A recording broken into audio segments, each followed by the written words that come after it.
100 বারই তিনি জিজ্ঞাসা করেছেন, মাবুদ তোমার নজর বেশি কোন দিকে থাকে? আল্লাহ পাক তাকে স্বপ্নে 100 বারই জানিয়েছেন, ইমাম মালিক রে, আমি সবচাইতে বেশি গুরুত্ব দিয়ে নজর দিয়ে থাকি আমার ওই বান্দার দিকে, যে বান্দা আমার কোরআন পড়ে। সুতরাং খুব স্থির ভাবে শুনবেন।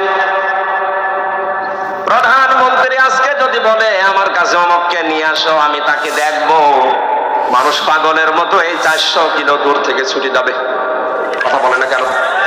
হাদিস দিয়ে নবীজি জানালেন, যে ব্যক্তি কোরআন পড়ে স্থির ভাবে শুনে মনোযোগ দিয়ে, মহান আল্লাহ তার দিকে নজর দিয়ে থাকে।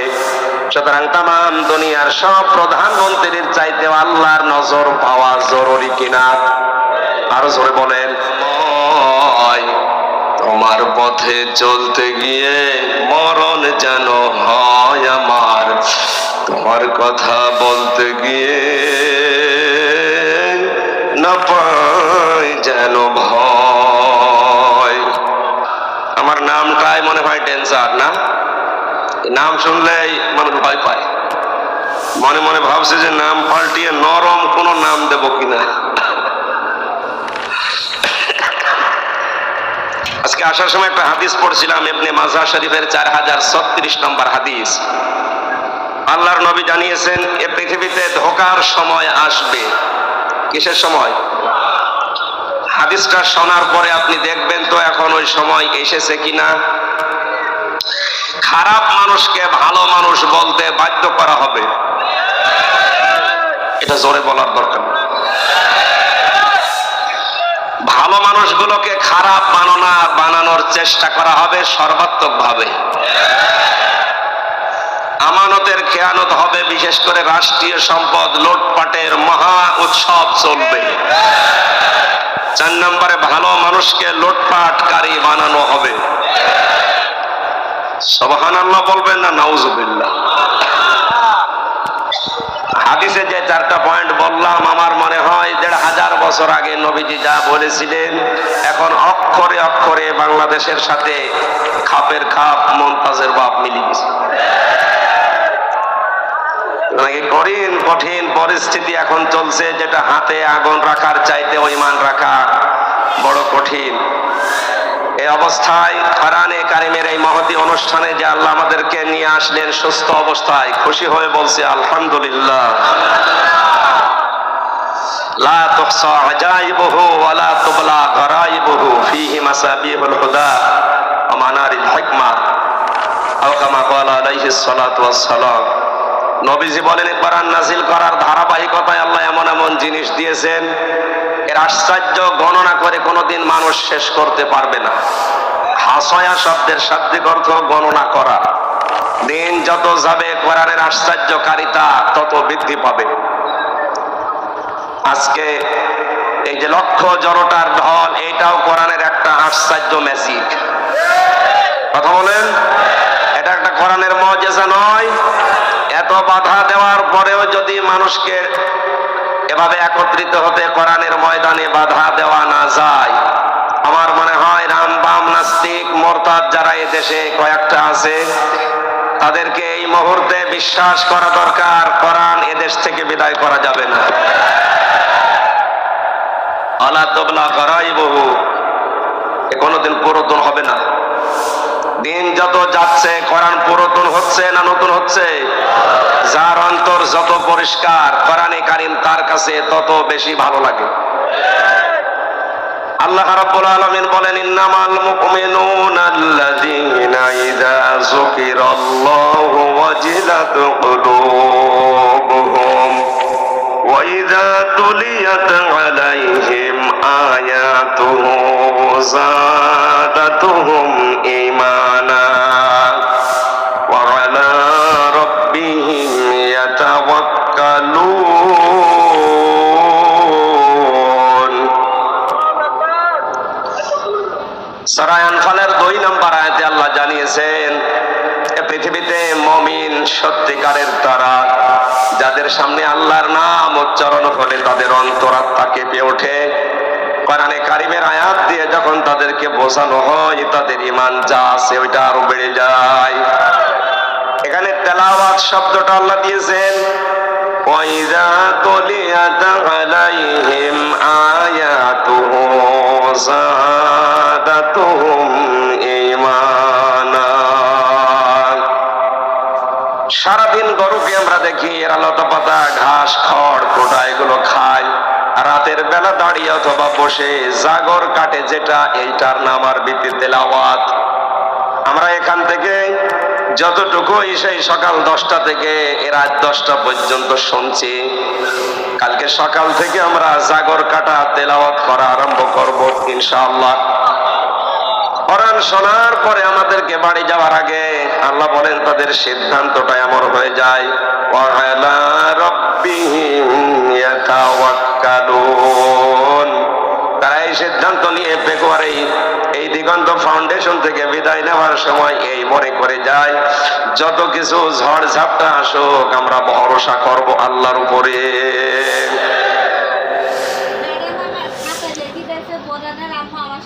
পেকুয়াবাসী এর রব্বিহিম ইয়াতাওয়াক্কালুন এর বাস্তব 4 বছর আগে 3 বছর আগে আমি জেলখানায় যাওয়ার আগে একটু আজ করেছিলাম আমার মেয়ে দুইটাকে নিয়ে। ওই সময় বড়টার বয়স ছিল 6 বছর, ছোটটার ছিল 1 বছর।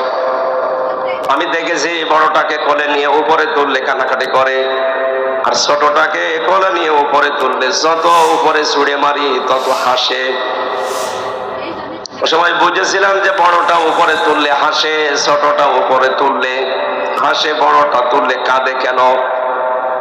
বড় মেয়েটার এই ভরসা ছিল না আমার উপরে যে আমি একটু ভারী হয়ে গেছি, আমার ওজন হয়ে গেছে, বাবা যদি উপরে ছুঁড়ে মারে নিচে যদি ধরতে না পারে আমার ব্যথা লাগবে। ছোটটার এই ভরসা নেই, এই বিশ্বাসও নেই। ওই বিশ্বাস ছিল এটা, আমার বাবা যত উপরে ছুঁড়ে মারুক না কেন নিচে হাত পেতে রাখবে। কথা বলেন না কেন?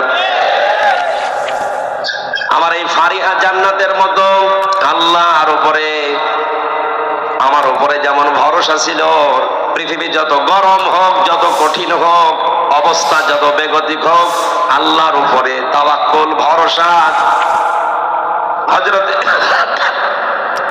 হযরতে হাজেরার মতো আমাদের তৈরি করা লাগবে। যত কঠিন পরিস্থিতি তৈরি হোক আমাদের রব নিচে হাত পেতে রাখবে। রেখো না মনেতে ভয় বান্দা খোদার, দূর হয়ে যাবে বাধা সব। তোমার আমার এক মালিক আছেন, আছেন আমাদের রব, আছেন আমাদের রব। জোরে বলেন ইনশাআল্লাহ। মুসলমান ভাইরা, সুতরাং কোরআনে কারীম আমরা যারা শুনতে এসেছি, কিয়ামত পর্যন্ত যত আবিষ্কার দুনিয়াতে হবে সবচাইতে বড় আবিষ্কার কোরআনে কারীম। আল্লাহ রাব্বুল আলামিন কথা দিয়ে জানিয়েছেন, যার অন্তর যত পরিষ্কার হবে কোরআনে কারীম তার কাছে পুরাতন না নতুন মনে হবে। জেলখানায় থাকতে আমি সবচেয়ে বেশি যেটা করেছিলাম কোরআনে কারীমের তেলাওয়াতটা বুঝে এবং না বুঝে। বের হওয়ার পর থেকে কয়েকদিনে আমি ওইভাবে আর সময় দিতে পারিনি কোরআনের পেছনে। ওখানে থাকাকালীন মনে হচ্ছিল 170 বারের উপরে আমার এই 3 বছরের কোরআনে কারীম খতম হয়েছে, শুধু বাইরে আর নামাজে দিয়ে। এখন পড়তে গেলে মনে হচ্ছে আমি নতুন নাজিল করা কিতাব পড়ছি। আশ্চর্য কোরআন যিনি আমাদেরকে দিয়ে এত বড় বিশাল দয়া দেখিয়েছেন, কুল বিফাদলিল্লাহি ওয়া বিরহমাতিহি ফাবিযালিকা ফালিয়াফরাহু ওয়া খায়রুম মিম্মা ইয়াজমাউন। সূরা ইউনূসের 58 নম্বর আয়াতে 11 পারা 14 নম্বর পৃষ্ঠা 7 নম্বর লাইনে এটা এসেছে। আল্লাহ তাআলা বলেন, নবী আপনি বলুন, তাম দুনিয়া যা পেয়ে আনন্দ করে খুশি হয় ওগুলো সব অস্থায়ী, একটাও স্থায়ী না। আর যারা যেভাবে হোক ভোট করে মন্ত্রী হয়ে হয়ে আনন্দ আছে, খুব বেশি হলেও টিকলেও 5 বছর। কথা বলে না কেন? যতই আনন্দ করেন না কেন, কয় বছর? আল্লাহ পাক বলেন আমি যেটা পাঠালাম এটা ওইরকম অস্থায়ী না, স্থায়ী। শুধু এতটুকুই না, দুনিয়া যতদিন আছে থাকবে, কিয়ামতের পরেও এ কোরআনে কারীম থাকবে। কিয়ামতের পরে জান্নাতি মানুষদেরকে আল্লাহ যেটা তেলাওয়াত করে শোনাবে ওইটার নাম কি? আরো জোরে বলেন। জান্নাতের ওই অনুষ্ঠানে আল্লাহর কুদরতি মুখে কোরআনে কারীমের এই অনুষ্ঠানে বসে যেন আমরা নিজেরা শোনার মতো একটা জায়গা পাই। আজকের এই অনুষ্ঠান ওই ব্যবস্থা আমাদের করে দেন, বলেন আমিন। তামাম দুনিয়া যা পেল এগুলো ওরা আনন্দে আছে করুক। হে নবী, আপনার উম্মতদেরকে বলবেন তারা যেন আনন্দ করে কোরআন পেয়ে। কি পেয়ে? কারণ তামাম দুনিয়ার চাইতে আমি আল্লাহর কাছে কোরআনে কারীম শ্রেষ্ঠ সম্পদ। জোরে বলেন আল্লাহু আকবার। এত বড় বিশাল সম্পদ আল্লাহর ভাষায়, এটা যদি কেউ প্রচার করতে চায়, উপস্থাপন করতে চায় মানুষের কাছে, আল্লাহ রাব্বুল আলামিন ধরন দিয়েছেন কি করে প্রচার করবেন। কোরআন জানাচ্ছেন কিতাবুন উনজিলা ইলাইকা ফালা ইয়াকুন ফি সাদরিকা হারাজুম মিনহু লিতুনযিরা বিহি ওয়া যিকরা লিল মুমিনিন। আল্লাহ পাক বলেন এই যে কিতাব আপনাকে দিয়েছি এটা মানুষদেরকে যখন সতর্ক করবেন, আপনার মনের ভেতরে যেন কোনো ভয়, ভীতি, সংশয়, সন্দেহ এগুলো কাজ না করে। হারাজুন শব্দের অর্থ আমরা পেয়েছি তাফসীরে 2টা। 1 নম্বরে কোরআন প্রচার করতে গেলে হয়তো মনের ভেতরে ভয় আসতে পারে যে অনেকেই না বুঝে বিরোধিতা করবে। এই মানুষ আছে না নেই? আছে, এদেশে এখন বেশি। প্রশাসনের কান ভারী করে আমার নাম দিয়ে যারা, আর ওনারাও ভুল বোঝে, ওরা কোরআনে কারীমের উপস্থাপন সঠিকভাবে না বুঝে ভুল বোঝে। কথা বলেন না কেন? 2 নম্বরে আবহমান কাল থেকে হয়তো অনেক নিয়ম নীতি এদেশে চলে আসছে যেগুলো ইসলাম মনে করে মানুষ পালন করে। আসতে বলেন। বিশেষ করে চট্টগ্রাম বিভাগে বেশি আবহমান কাল থেকে এমন এমন নীতি চলে আসছে ইসলামের নামে, ওটা ইসলাম না, মানুষ বানিয়েছে ইসলামের নাম দিয়ে। আমি ডক্টর আব্দুল্লাহ জাহাঙ্গীর স্যারের হাদিসের নামে জালিয়াতিতে যতগুলো হাদিস আমার চোখে পড়েছে ধরার মতো উল্লেখযোগ্য সব এই বিভাগের সাথে মেনে আর বরিশালের সাথে। জোরে বলেন সুবহানাল্লাহ না নাউজুবিল্লাহ। উনি ওখানে অনেক হাদিস দিয়েছেন যেটা হাদিস না, হাদিসের নামে জালিয়াতি করে ঢুকিয়েছে। কিছু কিছু মানুষ দেখে বিভিন্ন অনুষ্ঠানে গেলে এশকের ঠেলায় লাফায়। কোথায় পেয়েছেন বলেন তো? এই যে চাঁদপুর জেলা চট্টগ্রাম বিভাগে না? এক কথা বলেন না কেন? ব্রাহ্মণবাড়িয়া জেলা কোন বিভাগে? এই সমস্ত জেলাতে বিভিন্ন অনুষ্ঠানে হাজারো মানুষ শুনি পীর সাহেব লাফায়, মরিদ লাফায়। শুধু লাফিয়ে শেষ করে না, বাঁশ বয়ে ওঠে, গাছ বয়ে ওঠে, এমনকি পীর সাহেবের গলা পর্যন্ত ধরে চলাচলি করছে। 18 সালে একবার গিয়েছিলাম চাঁপাইনবাবগঞ্জের সোনা মসজিদ মাহফিলে, যে বসে আছে এক ঘরে, শুনলাম আমার আগে যিনি উঠেছে ওনার বয়ানে এত এশক, এত তেজ। এক মরিদ জিকির করতে করতে গাছে উঠে বসে আছে। আমার এসে কমিটির লোকজন বলছে হুজুর ঘটনা ঘটে গেছে। জিজ্ঞাসা করলাম গাছে কেন? সে এশকের ঠেলায় উঠেছে। জিকিরের এত তেজ আপনার যে আপনি গাছে উঠে বসে আছেন, পাশেই কিন্তু ছিল ওই যে কাঁটাওয়ালা মান্দার গাছ, ওইটাই ওঠে না। যাদের মাথা হলো তাহলে ঠিক আছে। সুতরাং আমি এই কোরআনের মঞ্চ থেকে, যেহেতু এটা মিডিয়া এসেছে, রেকর্ড হচ্ছে, কালকে সারা দুনিয়া ছড়াবে, ইসলামের নাম নিয়ে এগুলো যারা করছেন কোনো ভিত্তি নেই, সব ওদের দরবার টিকানোর বানানো পদ্ধতি। আপনার বয়ান কি রসুলের বয়ানের চাইতেও বেশি তাসির ছিল? বিশ্বনবী যারা যতদিন বয়ান করেছেন, কোন মানুষ লাফিয়েছে, গাছে উঠেছে, এই সামিয়ানা বেয়ে বেয়ে উঠেছে, আমরা তো পাইনি। আপনি কোথায় পেলেন এগুলো? এই নিয়ম নীতি যখন মেলে না, আবহমান কাল থেকে চলে আসতেছে 50 বছর 100 বছর ধরে, কোরআনের সঠিক কথাগুলো বললে, তাফসীর করলে ওই খোলসাগুলো উপর থেকে চলে যাবে। কারণ তাফসীর মানে খুলে ফেলা। তাফসীর মানে কি? যখন আবরণগুলো আমি খুলে দেব, জাতির সামনে উন্মুক্ত হয়ে যাবে, তো ভণ্ডামি করে খাচ্ছে, তখন ওই মানুষগুলো মন খারাপ করতে পারে। এই মানুষ বাংলাদেশে এখন নেই। আল্লাহ পাকে এই দিকে ইঙ্গিত করে হারজন দিয়েছেন। হে নবী, হয়তো না বুঝে অনেকে বিরোধিতা করতে পারে, অনেকে বোঝা শোনার পরে তাদের ব্যবসায় ভাটা পড়বে, এই কারণে মন খারাপ করতে পারে। আপনি দুইজনের একদিকেও তাকাবেন না, আল্লাহর দিকে তাকিয়ে আপনি সতর্ক করবেন। কারণ কোরআনে কারীম এটা জিকির হচ্ছে আমার মুমিন বান্দাদের জন্য। জোরে বলেন সুবহানাল্লাহ। এর পরবর্তী আয়াতটা একটু ভয়ঙ্কর। আমি একা না, যত মানুষ এখানে আছে, মিডিয়ার মাধ্যমে যত জায়গায় যাবে, সবাইকে আমি এই আয়াতটা শোনাচ্ছি। ইত্তাবিউ মা উনজিলা ইলাইকুম মির রাব্বিকুম ওয়া লা তাত্তাবিউ মিন দুনিহি আউলিয়া ক্বালিলাম মা তাযাক্কারুন। চিৎকার করে বলেন আল্লাহু আকবার। বহু বচন দিয়েছেন আল্লাহ।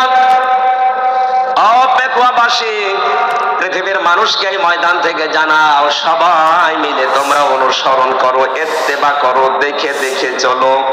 মা উনজিলা ইলাইকুম মির রাব্বিকুম, তোমাদের রবের পক্ষ থেকে যেটা নাযিল হয়েছে। কক্সবাজার বাসীকে বলতে চাই, আমাদের রবের পক্ষ থেকে যেটা নাযিল হয়েছে তার নাম কি? বলেন বলেন। সুতরাং অনুসরণ যদি করা লাগে সবাই মিলে, কোনটা করা লাগবে? আরো জোরে। এমনকি কেউ যদি তাবলীগ করে, তাও কোরআনের করা লাগবে। সূরা মায়েদার 67 নম্বর আয়াত এটার প্রমাণ। ইয়া আইয়ুহার রাসূলু বাল্লিগ মা উনজিলা ইলাইকা মির রাব্বিক। হে রাসূল, আপনাকে আমি নির্দেশ দিলাম, আপনি তাবলীগ করবেন যেটা আপনার রব আপনাকে দিয়েছে। কিসের? তাহলে আয়াত থেকে প্রমাণ হয় কোরআনের তাবলীগ করা, প্রচার করা, এটা নফল না ফরজ? আরো জোরে বলেন কি? এখানে যেটা প্রচার হচ্ছে, তাবলীগ হচ্ছে কিসের? আমার বাবার প্রচার করছি, কথা বলেন না কেন? সুতরাং এটা ফরজ কাজ। বাংলাদেশে এটা আরো ব্যাপক হওয়া দরকার। সুতরাং পেকুয়ার ময়দানে শুধু দুইটা না, সারা বাংলাদেশের 68,000-এর উপরে গ্রামে কোরআনের প্রচার এখন ফরজ। আমাদের রবের পক্ষ থেকে যেহেতু এটা এসেছে, অনুসরণ আমরা সবাই মিলে যদি করতেই হয়, এটা করব। কোন মানুষের আদর্শ সবাই মিলে আমরা অনুসরণ করতে পারি না। হয়তো কিছু মুষ্টিমেয় মানুষ অনুসরণ করছে না বুঝে। আমরা যদি অনুসরণ করতে চাই, দেখে দেখে চলতে চাই, কি দেখে চলা লাগবে? ওয়ালা তাত্তাবিউ, সাবধান, মিন দুনিহি আউলিয়া, তোমরা অনুসরণ করবা না দুনিয়ার কোন অলির। অলির বহু বচন আউলিয়া। কোন অলির অনুসরণ দরকার নেই। কে বলছেন বলেন তো? না, আল্লাহ কি অলিদের বিরুদ্ধে? বাংলা অর্থ শুনে মনে হচ্ছে আল্লাহ অলিদের বিরুদ্ধে। তাফসিরে ফি জিলালিল কোরআন সাইয়্যিদ কুতুব লিখেছেন, আল্লাহ কেন অলিদের অনুসরণ করতে নিষেধ করলেন। আল্লাহ তাআলা ভালোভাবে জানেন, ভবিষ্যতে এমন সময় আসবে, আমার আবেগওয়ালা কিছু বান্দা আছে, তারা আমি আল্লাহর চাইতে তাদের আব্বাকে বড় মনে করবে, যেটা বাংলাদেশে এখন 100%। আপনি আবার অন্যদিকে নিয়েছেন। ক্বালিলাম মা তাযাক্কারুন, আল্লাহ বলেন এরপরও কিছু মানুষ আমার উপদেশ গ্রহণ করে, অধিকাংশ মানুষই মুখ ফিরিয়ে চলে যায়। আপনারাই মুখ ফেরানোর দলে যাবেন না উপদেশ নেবেন? এই কোরআনে কারীম থেকে আমি দুইটা আয়াত পড়েছি, সূরা বাকারার 124 নম্বর আয়াত আর সূরা তাওবার 111 নম্বর আয়াত। সূরা বাকারার 124 নম্বর আয়াতটা পড়েছিলাম এই কারণে, কয়েকদিন আগে, মাত্র 8-9 দিন হলো, 8 দিন আগে এখানে পাশে যেখানে ছিলাম বলেছিলাম, এই আয়াতে হযরত ইব্রাহিম আলাইহিস সালামকে আল্লাহ পৃথিবীতে 50টা পরীক্ষা করেছে। কয়টা? এই পরীক্ষাগুলো এত কঠিন ছিল, এমন শক্ত ছিল, কোরআনে কারিমে আল্লাহ সবগুলো আমাদের শিক্ষার জন্য ধাপে ধাপে তুলে দিয়েছে। আমি পড়াটা নোটও করেছিলাম, পরিবেশ আমাদের অনুকূলে না থাকার কারণে আমি ওই আয়াতটা বাদ দিয়ে দিচ্ছি। না না, আপনি এখানে এসে বলেন। সভাপতি এখানে বসে আছে, আমার কানের ভেতরে কি যেন লাগাচ্ছে, আর বলছেন না না। সরাই তাও মুমিনিনা আনফুসাহুম ওয়া আমওয়ালাহুম বিআন্না লাহুমুল জান্নাহ। আমার ভাইরা, কোরআন যত অ্যাক্টিভ ভাবে মানুষ শুনবে, আল্লাহ তার দিকে তত বেশি নজর দিয়ে থাকবে। ইমাম মালিক 100 বার আল্লাহকে 100 বারই তিনি জিজ্ঞাসা করেছেন, মাবুদ তোমার নজর বেশি কোন দিকে থাকে? আল্লাহ পাক তাকে স্বপ্নে 100 বারই জানিয়েছেন, ইমাম মালিক রে, আমি সবচাইতে বেশি গুরুত্ব দিয়ে নজর দিয়ে থাকি আমার ওই বান্দার দিকে, যে বান্দা আমার কোরআন পড়ে। সুতরাং খুব স্থির ভাবে শুনবেন। প্রধানমন্ত্রী আজকে যদি বলে আমার কাছে অমুককে নিয়ে আসো, আমি তাকে দেখবো, মানুষ পাগলের মতো এই 400 কিলো দূর থেকে ছুটে যাবে। কথা বলে না কেন? হাদিস দিয়ে নবীজি জানালেন, যে ব্যক্তি কোরআন পড়ে স্থির ভাবে শুনে মনোযোগ দিয়ে, মহান আল্লাহ তার দিকে নজর দিয়ে থাকে। সুতরাং তাম দুনিয়ার সব প্রধানমন্ত্রীর চাইতেও আল্লাহর নজর পাওয়া জরুরি কিনা? আরো জোরে বলেন। তাকিয়ে যদি আপনি সেই সকাল 10টা থেকে রাত 10টা পর্যন্ত অনেক ধৈর্য ধরেছেন, আর আধা ঘন্টা ধৈর্য ধরা যাবে না? স্থির ভাবে এখান থেকে 4টা শিক্ষা আজকে নিয়ে যাবো ইনশাআল্লাহ। আমি এদিকে ওদিকে ডালপালা সব বাদ দিয়ে সরাসরি তাফসীরে প্রবেশ করছি। আল্লাহ পাক বলেন, ইন্নাল্লাহা আশতারা, অবশ্যই আমি আল্লাহ ক্রয় করে নিয়েছি, কিনে নিয়েছি, মিনাল মুমিনিনা, মুমিনদের কাছ থেকে, আনফুসাহুম ওয়া আমওয়ালাহুম, তাদের জান আর তাদের মাল, বিনিময়ে তাদেরকে আমি আল্লাহ জান্নাত দিয়ে দিয়েছি। জোরে বলেন আলহামদুলিল্লাহ। কক্সবাজারবাসী, আপনার জীবনের এই ইবাদত বন্দেগী গুলো এতদিন যাই করেছেন, এটা কবুল হয়েছে কিনা একটা জানার মতো একটা পদ্ধতি আছে। আল্লাহর নবী জানিয়েছেন, মানুষের জীবনের ইবাদত বন্দেগী কবুল হচ্ছে কিনা এটা জানার পদ্ধতি, তার আচরণ যদি মানুষের সাথে ভালো হয়, উত্তম হয়, তার মুআমালাত মুআশারাত বুঝতে হবে তার পেছনের আমল আখলাক আল্লাহ কবুল করেছেন। মুসলমান ভাইরা, পৃথিবীর কোন মানুষের আমল আখলাক, তার পেছনের জীবনকে যদি আল্লাহ পছন্দ করে, ওই মানুষটাকে আমরা হাদিস পড়েছি, সাধারণ ভাবে তাকে আল্লাহ মরণ দেন না, শাহাদতের মরণ দিয়ে তার জীবনটা আল্লাহ ধন্য করে দেন। সুতরাং এই পৃথিবীতে যারা আয়াজ কোরআনের জন্য, ইসলামী আন্দোলনের জন্য জীবন দিয়ে চলে যাচ্ছে, এ মানুষগুলোর জীবন যৌবন পেছনের লাইফটা আল্লাহর পছন্দ হয়েছে, এজন্য সাধারণ ভাবে মরণ না দিয়ে শাহাদতের মরণ দিচ্ছে। এর দলিল সূরা আলে ইমরানের 140 নম্বর আয়াত, খুব ভালো করে খেয়াল করবেন। ওয়ালিয়া'লামাল্লাহুল্লাযীনা আমানু ওয়া ইয়াত্তাখিযা মিনকুম শুহাদা আল্লাহু লা ইউহিব্বুজ যালিমিন। এই ভালো করে মিলাবেন। তোমাদের ভেতরে সবাইকে আমি শাহাদাতের মরণ দেই না। বিশ্ব নবী সারাটা জীবন তিনি দোয়া করতেন, হযরতে ওমরেরও সারা জীবনের দোয়া ছিল এটা, আল্লাহুম্মা ইন্নী আসআলুকা শাহাদাতান ফি সাবিলিক ওয়াজআল মাউতি ফি বালাদি রাসূলিক। হযরতে ওমর সারা জীবন বলেছিলেন, আল্লাহ আমাকে সাধারণ ভাবে মরণ দিও না, মরণ যদি আমারে দাও তুমি শাহাদাতের মরণ দিও, আর রাসূলের শহরে মরণ দিও। জোরে বলেন সুবহানাল্লাহ। সাধারণ ভাবে মরার শাহাদাতের মরণ পার্থক্য কি? এই যে মুরব্বী সভাপতি যদি কালকে মারা যান, যদি ঈমান নিয়ে মারা যেতে পারে, কবরে থাকবে, ঘুমিয়ে পড়বে, এই শেষ, আর কিছু নেই। কিয়ামত পর্যন্ত শুধু ঘুমিয়েই থাকবে। সিংহায় যেদিন ফুৎকার দেওয়া হবে ওই দিন উনি টের পাবে, এর মাঝখানে আর কিচ্ছু টের পাবে না, এতটুকুই শেষ। কিন্তু কোন মানুষ যদি শাহাদতের মরণ পায়, ওই লোকটা শুধু মরণের পরে ঘুমিয়ে থাকবে না, মরণের সঙ্গে সঙ্গে কবরে দেবেন, ওই সময় থেকে আল্লাহ নিজে তাকে খাওয়াবেন। আলা তাহসাবান্নাল্লাযীনা কুতিলু ফী সাবিলিল্লাহি আমওয়াতা বাল আহইয়াউন ইনদা রাব্বিহিম ইরযাকুন। সূরা আলে ইমরানের ভেতরে আল্লাহ জানিয়েছেন, হে নবী, আমি আল্লাহর রাস্তায় যাদেরকে হত্যা করা হয়, মেরে ফেলা হয়, শহীদ করা হয়, এদেরকে আপনি মৃত ভাববেন না, এরা জীবিত। শুধু জীবিত না, এদেরকে আমি আল্লাহ নিজে রিজিক দান করি। জোরে বলেন আল্লাহু আকবার। পেকুয়া বাসে ঘুমিয়ে থাকলে খাওয়া লাগে, কথা বলেন না কেন? খাওয়া লাগে জীবিত থাকলে।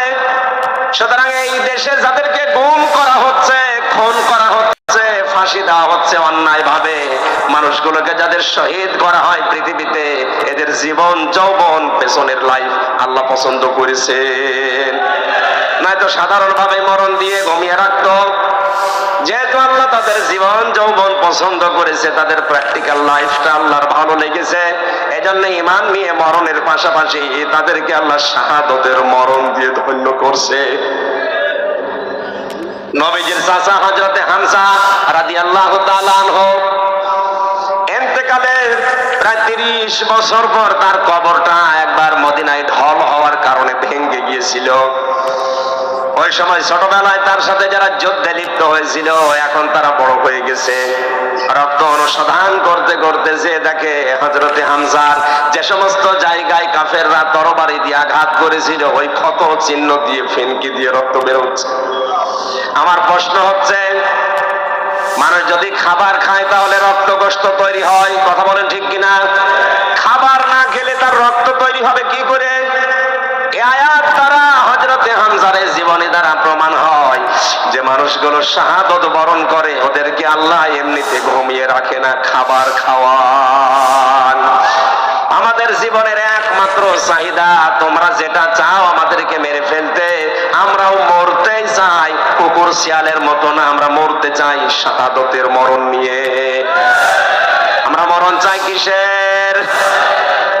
আল্লাহ বলেন, আমি কিনতে চাই সবার টানা মিনাল মুমিনিনা, মুমিনদের কাছ থেকে। আজ বাংলাদেশ মুনাফিকে ভরে গেছে, এজন্য বহু কিছু তৈরি করে দিচ্ছে, কবুল হচ্ছে না। আল্লাহ তাআলা দেননি যে ইন্নাল্লাহ আশতারা মিনাল মুনাফিকিনা, আমি মুনাফিকদের থেকে কিনতে চাই না। এজন্য আমাদের আগে মুমিন হওয়া লাগবে।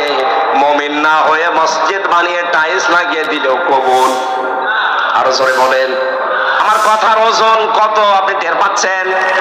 আজ মুমিন না হয়ে আপনি মুনাফিক হয়ে মসজিদে টাইলস লাগিয়েছেন, মসজিদে ফ্যান লাগিয়েছেন, কার্পেট বিছিয়ে দিয়েছেন, তিনতলা মাদ্রাসা বানিয়ে দিয়েছেন। আল্লাহর কসম, আল্লাহ কিনবে না, আল্লাহ কিনতে চাই শুধুমাত্র মুমিনেরটা।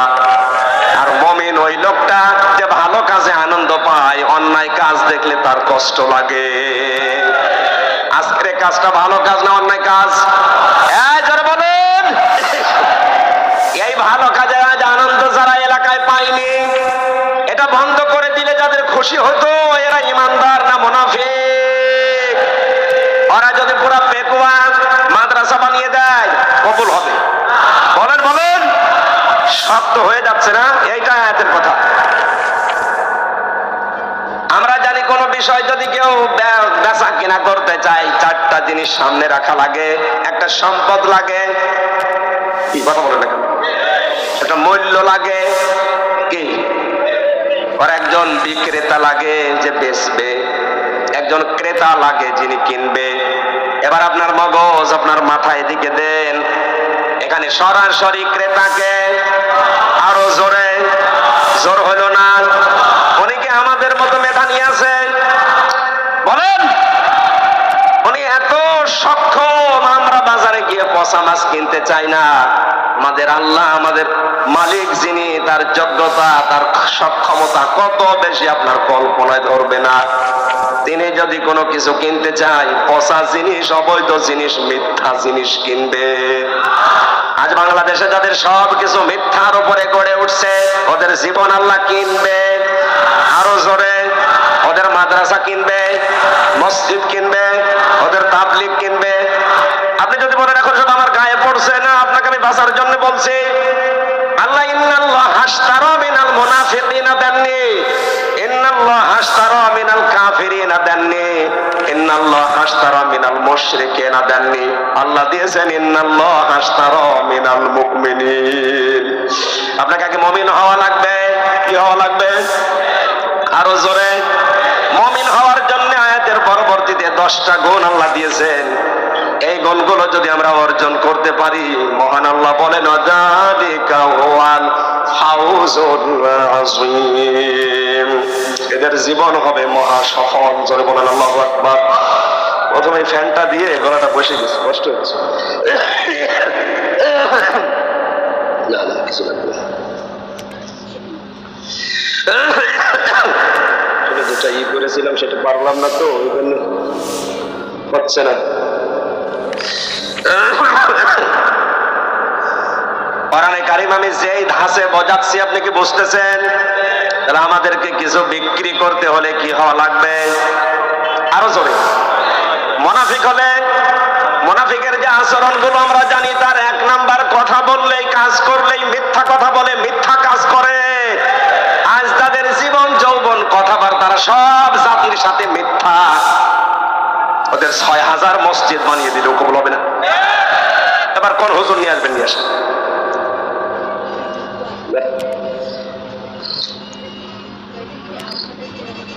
প্রথমে ফ্যানটা দিয়ে আমার গলাটা শেষ হয়ে গেছে, ফ্যান এখন বন্ধ করে বসার যা বসেই গেছে।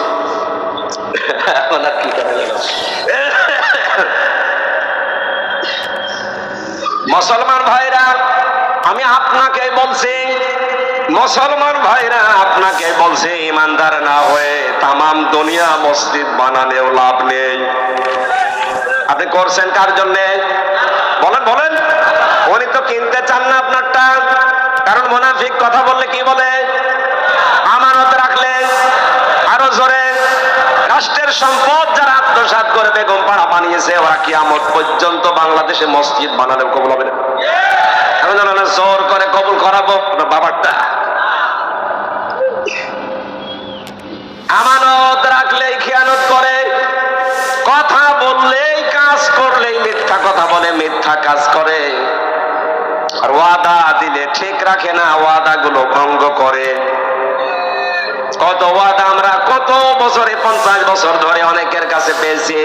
মানুষেরা 50 বছরে ওয়াদা করেছে ক্ষমতায় যাওয়ার আগে কোরআন সুন্নাহ বিরোধী কোনো আইন দেশে পাস হবে না, অথচ 50 বছরেই পুরো উল্টা ক্ষমতায় যেই শিক্ষা ব্যবস্থায় হাত দেয়। ক্ষমতা পেয়ে শিক্ষা ব্যবস্থা, আসমানি শিক্ষা তুলে দেওয়ার এই চরিত্র ছিল ফেরাউনের। আসতে বলেন। আজ যদি আসমানি শিক্ষা তুলে দিয়ে মানুষের তৈরি করা কোন শিক্ষা সিলেবাসে ঢোকানো হয়, বুঝবেন এটা ফেরাউনের কর্মসূচি। কিন্তু আমাদেরকে সাবধান হওয়া লাগবে এই জায়গায়। এই কারণে ক্লাস 7 পর্যন্ত, এর আগে ঠিক আছে, 7-এ যেটা দেওয়া হয়েছে আমি নাম নাই নিলাম, অন্তত 1 থেকে 7 পর্যন্ত যাবার আগে আমাদের ছেলে মেয়েদেরকে এমন ভাবে তৈরি করা লাগবে, ওখানে যেয়ে পড়ুক সিলেবাস, কিন্তু বিশ্বাস যেন না করে। এদের মগজটা এইভাবে তৈরি করা দরকার আছে না নেই? এখন যদি বলেন না আরো কিছু দেরি আছে, অলস হয়ে থাকেন। একটা গল্প পড়েছিলাম, 2 অলসে এক গাছতলায় কুল বড়ই পড়ে একেবারে ভিড় পড়ে আছে। পুলিশ যাচ্ছিল পাশ দিয়ে, এক অলস ডাক দিয়ে বলে, ভাই পুলিশ এদিকে আসেন। কেন? এ কুল বড়ই পড়ে আছে, আমি আজ সারাদিন প্রায় বসে আছি কিন্তু খেতে পারছি না, আপনি আমারে তুলে দেন। পাশের এক অলসটাকে পুলিশ বলছে, তুমি একটু তুলে দিতে পারো না? ওই অলস ডাক দিয়ে বলে, পুলিশ ভাই কি বলবো, কিছুক্ষণ আগে একটা কুকুর এসে আমার মুখ চাটছিল, ও দেখেছে তাও নাড়া দেয়নি, আর আমিও হাত দিয়ে নিষেধ করিনি। আমি হাসির খোরাকি দেওয়ার জন্য বলি নাই, বাস্তবতা এখন সামনে আমাদের এইটাই। এখনো যদি হাত না ছাড়াবেন, এখনো যদি আপনি একটু না করেন, কুকুর এসে মুখ চাটবে। কথা বলে না কেন? নাম ধরা লাগবে। এই জন্য আমাদের ছেলে মেয়েদেরকে এখন তৈরি করা লাগবে, এই যে কেজি 1 থেকে, প্লে থেকে, নার্সারি থেকে এমন ভাবে তারে শিক্ষা দিয়ে 7 পর্যন্ত নিয়ে যেয়ে পৌঁছিয়ে দেন, ও পাস করার জন্য সিলেবাস পড়ে পড়ুক, কিন্তু এটা তো বিশ্বাস না করে। আমি আশা করি কথা ডিপলি না গেলেও বোঝাতে পেরেছি। আল্লাহ তুমি এদের তৌফিক দাও বোঝার, জোরে বলেন আমিন। আল্লাহ কিনতে চান প্রথমে মুমিনদেরটা কি কিনবেন? আনফুসাহুম, তাদের জান। কি কিনবেন? বলেন বলেন। জান মানে আমাদের এই জান নিয়ে আল্লাহ কি করবেন? মানুষের জান তার জীবনকে পবিত্র করার জন্য আমি 2টা ঔষধ পেয়েছি। 1 নম্বরে মানুষের জীবন পবিত্র করার জন্য শিরিক মুক্ত জীবন তৈরি করা লাগবে। দেখো ভেবে চিন্তে আমাদের জীবনে যেন শিরিক না আসে। শিরিক আবার 4 প্রকার: শিরিক বিল জাত, শিরিক বিল সিফাত, শিরিক বিল ইখতিয়ার, শিরিক বিল হুকুক। এই 4 প্রকার আবার ভাগ ভাগ করলে হয় 72 প্রকার। এই সূক্ষ্ম সূক্ষ্ম বিষয়গুলো আপনি কোরআন হাদিস পড়ে পড়ে মিলিয়ে বাস্তবে সেট করবেন, যে কোনো পরিস্থিতিতে শিরিক যেন জীবনে না আসে। ইন্নাল্লাহা লা ইয়াগফিরু আন ইউশরাকা বিহি ওয়া ইয়াগফিরু মা দুনা যালিকা লিমান ইয়াশা। আল্লাহ পাক বলেন, বান্দার সব অপরাধ মাফ করে দেব, কিন্তু শিরিকের গুনাহ মাফ করব না। এজন্য আমাদের জীবনকে পরিচ্ছন্ন পবিত্র করতে হলে কি মুক্ত হওয়া লাগবে? 2 নম্বরে আমরা যেন বেদাত না করি। এই 2টা বিষয় যদি আমাদের ভেতর থেকে দূর হয়ে যায়, শিরিক আর বেদাত, আল্লাহর কসম আমাদের জীবন হবে পবিত্র পরিচ্ছন্ন। ওই জীবন আল্লাহ কিনতে চান, সাধারণ ভাবে কিনবে না, শাহাদতের মরণ দিয়ে ধন্য করে কিয়ামত পর্যন্ত রিজিক দিতেই থাকবে। 2 নম্বর, ওয়ামওয়ালাহুম, তোমাদের মাল আল্লাহ কিনতে চান। মালের বহুবচন আমওয়াল আল্লাহ দিলেন এই কারণে আমি তাফসিরে খাজেনের ভেতরে মাল শব্দের ব্যাখ্যা পেয়েছি 9 প্রকার। কয় প্রকার? আরো জোরে। 1 নম্বরে আছে নেককার নারীর নাম। এই দুনিয়াতে সবগুলো নবীজির দৃষ্টিতে সম্পদ। আর দুনিয়া কুল্লুহা মাতাউন ওয়া খায়রু মাতাউদ দুনিয়া ইমরাতুস সালিহা। পৃথিবীর সবকিছুই সম্পদ, এর ভেতরে উত্তম শ্রেষ্ঠ সম্পদ হচ্ছে আল্লাহওয়ালা মেয়ে মানুষ। আল্লাহওয়ালা মেয়ে মানুষের গুণ আমি পেয়েছি আবার 4টা। কয়টা? হযরতে আসিয়া ছিলেন আল্লাহওয়ালা মেয়ে মানুষ। এই কথা বলে না কেন? তার জীবনীতে দেখবেন সূরা তাহরিমের 11 নম্বর আয়াতে আল্লাহ তার জন্য নাযিল করেছেন। এই দুনিয়াতে 2 জন নারীকে আল্লাহ 2টা আলাদা জিনিস দিয়েছিলেন। একজনকে জীবিত অবস্থায় সালাম দিয়েছেন, আমাদের নবীজির স্ত্রী খাদিজাতুল কুবরাকে। 2 নম্বরে জীবিত অবস্থায় জান্নাতের ঘর দেখিয়েছেন হযরতে আসিয়াকে। মা বোন যারা এসেছেন, মেয়েরা এসেছে, সম্মানিত মা বোনেরা, নেককার নারী হওয়ার জন্য অন্যতম গুণ হচ্ছে স্বামীর প্রতি আপনি যত কঠিন পরিস্থিতি হোক বরদোয়া দিতে পারবেন না। নবীজি বলেন, জাহান্নামের দিকে তাকিয়ে দেখলাম 2টা কারণে মেয়েরা জাহান্নামে বেশি যায়। 1 নম্বরে স্বামীর নাশকরিয়া করে, 2 নম্বরে ওরা কথায় কথায় শুধু বরদোয়া দেয়, মানুষকে লানত দেয়। হযরতে আসিয়াকে হাতের ভেতরে ব্রেক লাগিয়েছে, কপালের ভেতরে ব্রেক লাগিয়েছে, শলাকা পায়ের ভেতরে ব্রেক লাগিয়ে ফেরাউন যখন তার মাথার উপরে গরম তেল ঢেলে দিচ্ছিল, আল্লাহ রাব্বুল আলামিন ফেরেশতা জিবরাইলকে বললেন, জান্নাতটা তুলে ধরো তার সামনে। দরাবাল্লাহু মাসালাল লিল্লাযিনা আমানু মারাতা ফিরআউন ইয ক্বালাত রাব্বি ইবনিলি ইনদাকা বাইতান ফিল জান্নাতি ওয়া নাজ্জিনি মিন ফিরআউনা ওয়া আমালিহি ওয়া নাজ্জিনি মিনাল কওমিজ যালিমিন। জোরে বলেন আল্লাহু আকবার। আল্লাহ ইমানদারদের জন্য দৃষ্টান্ত দিলেন ফেরাউনের স্ত্রী আসিয়াকে। হযরতে আসিয়া ডাক দিয়ে বলে, রব্বুল আলামিন, এই কঠিন পরিস্থিতিতে তুমি আমার সামনে জান্নাত তুলে ধরেছো জীবিত অবস্থায়। আমি তোমার কাছে এই কঠিন পরিস্থিতিতে দোয়া করছি, তুমি আমাকে জান্নাতের ভেতরে একটা ঘর বানিয়ে দাও যেখানে বসে বসে তোমাকে দেখা যায়।